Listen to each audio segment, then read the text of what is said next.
জাপানের কারেন্সি হচ্ছে ইয়েন। আচ্ছা,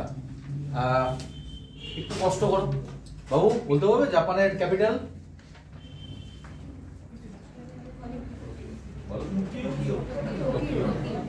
তাই তো, এত সোজা প্রশ্ন ছিল একদম।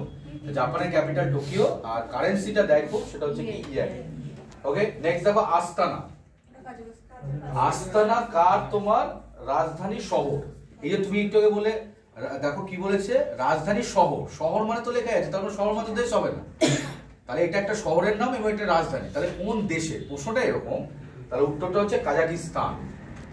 এবার এর পেছনে একটা গল্প আছে। কি, কিছুদিন আগে, মানে এই যে রাজধানীটা করা হয়েছে এটা কিছুদিন আগে হয়েছে, 2022 সালে ঘোষণা হয়েছে। এর আগে ছিল নূর সুলতান। আস্তানা 2017 সালে ছিল। তারপর ওইটা পরিবর্তিত করে নূর সুলতান করা হয়েছে। কি বললাম বুঝেছো? হয়েছিল, আবার নূর সুলতানটাকে পাল্টে কি করা হয়েছে, আস্তানা করা হয়েছে। তাহলে তুমি এখানে কি লিখবে, যে এই যে আস্তানাটা যে লিখছো ওর পাশে লিখে রাখো প্রিভিয়াস ক্যাপিটাল বা প্রিভিয়াস নেম অফ ক্যাপিটাল ওয়াজ নূর সুলতান। এইটুকুনি শুধু লিখে দেবো। অর্থাৎ আস্তানার পূর্বে রাজধানীর নাম কি ছিল, নূর সুলতান। কারণ প্রশ্নটা তোমাকে এরকম ভাবে দিতে পারে যে এদের মধ্যে কোন দেশের রাজধানী নূর সুলতান থেকে পাল্টে আস্তানা করা হয়েছে, যেতেই পারে। বোঝা যাচ্ছে? নূর সুলতান, নূর সুলতান। হ্যাঁ, তাহলে নূর সুলতান কি ছিল তোমার আগে? কার রাজধানী? কাজাকিস্তানের রাজধানী ছিল।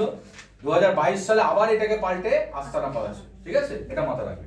আচ্ছা, এখানে দেখো প্রথমে কি রয়েছে, কিরগিজস্তান রয়েছে, দেখেছো? এর রাজধানীর নাম কি বলো দেখি?